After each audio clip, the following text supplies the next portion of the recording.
आइए जानते हैं कि Next.js ऐप राउटर में डेटा कैसे लाना है। हमें काम के लिए कुछ वास्तविक डेटा चाहिए। मैं आपको JSON प्लेस होल्डर से परिचित कराता हूँ। यह एक मुफ्त फेक API है जो मॉक डेटा प्रदान करता है। अगर आप JSON place holder dot typecode.com पर जाकर संसाधन अनुभाग देखें, तो आपको एक यूजर्स एंड पॉइंट मिलेगा। यह 10 उपयोगकर्ताओं का JSON एरे देता है जिनकी विभिन्न जानकारी है। हम डेटा लाएंगे और अपने Next.js एप्लीकेशन में प्रत्येक उपयोगकर्ता नाम, ईमेल और फोन नंबर दिखाएंगे। Next.js सर्वर घटकों में डेटा लाने में अच्छा है। आइए कुछ ऐसा शुरू करें जो आपको परिचित लगे, क्लाइंट साइड डेटा लाना। यदि आपने React में डेटा लाया है, तो आप सहज महसूस करेंगे। चलो शुरू करें।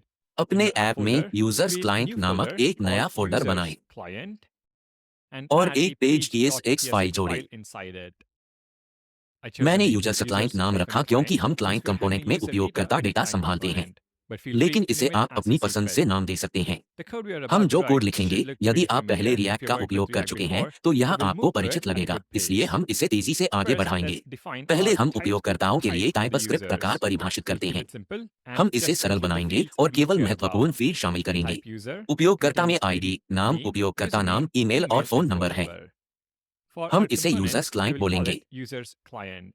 डिफॉल्ट फंक्शन एक्सपोर्ट करें यूजर्स क्लाइंट। इस कंपोनेंट में 3 स्टेट के टुकड़े चाहिए। यूजर्स को स्टोर करने के लिए फेच्ड उपयोगकर्ता लाए जा रहे हैं, लोडिंग को ट्रैक करने के लिए और त्रुटि संदेशों को स्टोर करने के लिए एरर। React से यूजस्टेट आयात करें। हम यूजइफेक्ट का उपयोग करेंगे ताकि घटक लोड होने पर उपयोगकर्ताओं को लाया जा सके। React से यूजइफेक्ट आयात करें।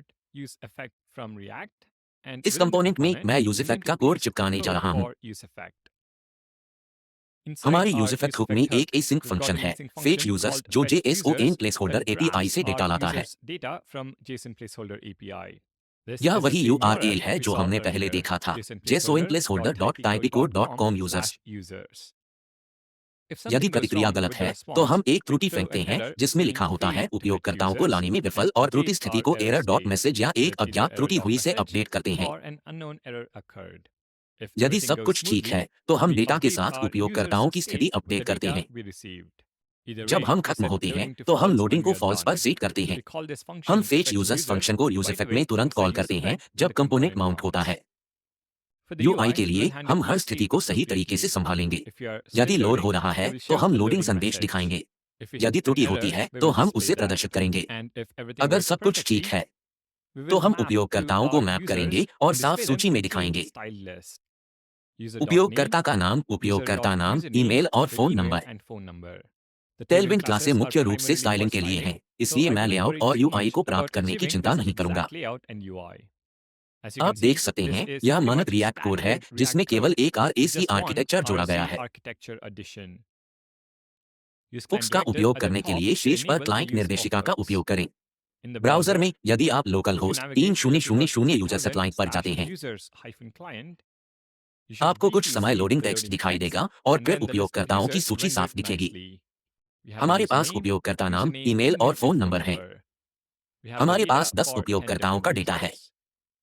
आपको डेटा लाने के लिए क्लाइंट कंपोनेंट्स का उपयोग तब करना चाहिए जब इसकी आवश्यकता हो, जैसे जब आपको वास्तविक समय के अपडेट चाहिए, या जब आपका डेटा क्लाइंट साइड इंटरैक्शंस पर निर्भर है जिसे आप सर्वर साइड पर नहीं देख सकते।